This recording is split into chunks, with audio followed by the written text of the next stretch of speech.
যখন তুমি খুশি থাকা চুজ করো না, তখন লাইফে কোনো কিছু তোমার চাওয়ার প্রয়োজন হয় না।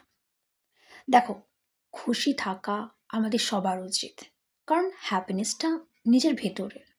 কেউ তোমাকে হ্যাপি করতে পারবে না যতক্ষণ না তুমি নিজেকে হ্যাপি রাখছো। কারণ নিজের মাইন্ড আফটার অল নিজেরই। তুমি কিসে খুশি থাকবে, তোমার হ্যাপিনেস কোথায়, কোন জিনিসে, কিসে, সেটা কিন্তু অন্য কেউ বলতে পারবে না। তাই অন্য কারো দায় নেই তোমাকে খুশি করার। জীবনটা যখন তোমার, ঈশ্বর যখন তোমাকে এই লাইফটা গিফট করেছেন, তখন তোমাকে এই লাইফটা বাঁচারও সম্পূর্ণ অধিকার রয়েছে, নিজের মতো করে। হ্যাঁ, তাই খুশি থাকা ইজ ভেরি ভেরি ইম্পর্ট্যান্ট। এটা কিন্তু ভুলে যেও না। আমরা সবসময় সব কিছুর পেছনে দৌড়ই। আমরা ক্যারিয়ারের পিছনে দৌড়ই, আমরা সাফল্যের পিছনে দৌড়ই, আমরা ভালোবাসার পিছনে দৌড়ই, সম্পর্কের পিছনে দৌড়ই, চেজ করি, পিছু করি। কিন্তু কখনো পিছু না করে একবার একটু ভেবে দেখো তো, শান্ত হয়ে বসো, গভীর শ্বাস নাও, তারপর রিল্যাক্সলি নিজেকে নিয়ে একবার ভেবে চিন্তে দেখো, আত্মবিশ্লেষণ করো যে কী জন্য তুমি এসেছো এই পৃথিবীতে, কেন, তোমার কি উদ্দেশ্য এই পৃথিবীতে আসার। এই যে তুমি চেস করে করে বেড়াচ্ছ, এগুলোর জন্য কি? হুম, তুমি যদি শান্ত হয়ে বসে এগুলো ভাবো 5 মিনিট, প্রত্যেক দিন 5 মিনিট করে এই জিনিসগুলোকে নিজে একটু শুধু সময় দাও নিজেকে। আমরা সাজুগুজু করি, আয়নায় নিজেকে দেখি, তৈরি হই, কত কিছু করি, কিন্তু নিজেকে সেলফ লাভ আমরা ওটাকেই বলি। কিন্তু সেলফ লাভ মানে আমি যেটা বুঝি সেটা হচ্ছে সেলফ রিয়েলাইজেশন অ্যান্ড অ্যাকসেপ্টেন্স। নিজেকে নিয়ে একটু ভাবো, নিজেকে বিশ্লেষণ করো, নিজেকে জাগরণ করো এবং দেখো জীবনে তোমার উদ্দেশ্যটা কী। সবার পেছনে যখন চেস করা বন্ধ করে দেবে এবং নিজেকে নিয়ে ভাববে, স্বার্থপরতা নয়, আমি স্বার্থপর হতে বলছি না, কিন্তু নিজের জন্য সময় বের করে নিজের স্বপ্নগুলোকে পূরণ করার জন্য কর্ম করা এবং খুশি থাকা।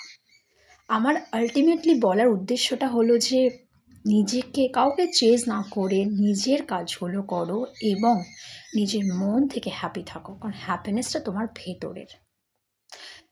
যখন তুমি খুশি থাকা চুজ করবে, তুমি যাদের যাদের পিছনে ভাগছিলে, যাদেরকে চেস করছিলে, তারা কিন্তু অটোমেটিক তোমার কাছে চলে আসতে থাকবে। তোমাকে কারো কাছে চেস করতে হবে না, সেটা সাকসেস হোক, সেটা ভালোবাসার মানুষ হোক, বা সেটা অন্য কিছু হোক। তুমি যখন হ্যাপি থাকা চুজ করবে এবং নিজের মতো করে কর্ম করবে, সেগুলোকে তুমি অ্যাট্রাক্ট অবশ্যই করতে থাকবে, কারণ তুমি তখন সেগুলোর একটা আকর্ষণ শক্তি নিজের মধ্যে তৈরি করে নেবে। তোমাকে কারোর পেছনে দৌড়াতে হবে না। তাই খুশি থাকা শিখতে হবে, ভালো থাকা শিখতে হবে। এগুলো তোমাকে কেউ বলবে না, এগুলো প্রত্যেকের নিজস্ব ব্যক্তিগত ব্যাপার। প্রত্যেকটা মানুষ কিন্তু খুশি থাকার অধিকার নিয়ে জন্মেছে। কেউ কাউকে কিন্তু আঘাত করার জন্য এই পৃথিবীতে আসেনি। ভগবান তোমাকে যখন এই একটা সুন্দর জীবন দিয়েছেন, অনেকেই আমরা এই জীবনের গুরুত্ব বুঝি না এবং নিজেকে শেষ করে দেওয়ার মতো একটা পাপ কাজ করে ফেলি। কেন শেষ করবে? নিজেকে নিয়ে যখন তুমি ভালো থাকতে পারো, আমরা অনেকেই কিন্তু একা একাও ভালো থাকি। এই যে আমরা ভালোবাসার জন্য কষ্ট পাই, হ্যানা ত্যানা, আমি ভালোবাসার বিরুদ্ধে কিন্তু নই, আমি বারবার বলছি। কিন্তু তবুও যখন তুমি এটা বুঝতে শিখবে না যে ultimate happiness is your self, নিজেকে নিয়ে ভালো থাকাও যায়, তখন তুমি কারোর জন্য আর কষ্ট পাবে না। তাই বলে কি আমরা কাউকে ভালোবাসবো না?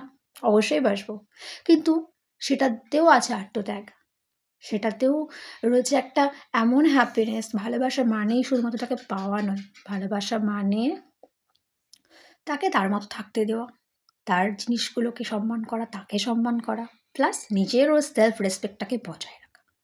অনেকেই আমরা সেটা বুঝি না, সেলফ রেসপেক্ট ভুলে গিয়ে বারবার তাকে বিরক্ত করি। প্রত্যেকের একটা পার্সোনাল স্পেস রয়েছে না, সেই স্পেসের মধ্যে কখনো ঢুকবে না। আর নিজেরও একটা স্পেস তৈরি করতে হবে। নিজেরও স্পেসের মধ্যে কিন্তু কখনো ঢুকতে দেওয়া উচিত নয় কাউকে। সে যতই তোমার ফেভারিট পার্সন হোক, যতই তোমার স্পেসিফিক পার্সন হোক, প্রত্যেকের জীবনে একটা স্পেস দরকার হয়। নিজের ফ্যামিলিও সেই স্পেসের মধ্যে ঢুকতে পারে না, কারণ তুমি, তোমার যে সত্তা আছে, সেই সত্তাটা আলটিমেটলি তোমার নিজের। সেইখানে সবসময় কাউকে ঢুকতে দেওয়া উচিত নয়। তুমি সবার সঙ্গে মেশো, তুমি তোমার ফ্যামিলিকে টাইম দাও, ভালোবাসার মানুষকে টাইম দাও, স্বার্থপরতা একদম করো না, ভালোবাসো সকলকে, কিন্তু তবুও সবার আগে নিজেকে নিয়ে একটু ভাবো। অনেকেই আমরা এটা বুঝি না। আবার অনেকে এতটাই বেশি বোঝে যে নিজে স্বার্থপরতা করে ফেলে, স্বার্থপর হয়ে এতটাই ভাবে, স্বার্থপর হয়ে অন্যকে আর পাত্তাই দেয় না। সেটাও করা উচিত না। অন্যকে নিয়েও ভাবতে হবে, কিন্তু নিজের ব্যক্তিত্বকে ভুলে গিয়ে নয়। এইটাই হচ্ছে প্রকৃত সেলফ লাভ। অন্যকেও বাঁচতে দাও, অন্যকেও সম্মান করো, নিজেকেও সম্মান করো, তাহলে এবং খুশি থাকো।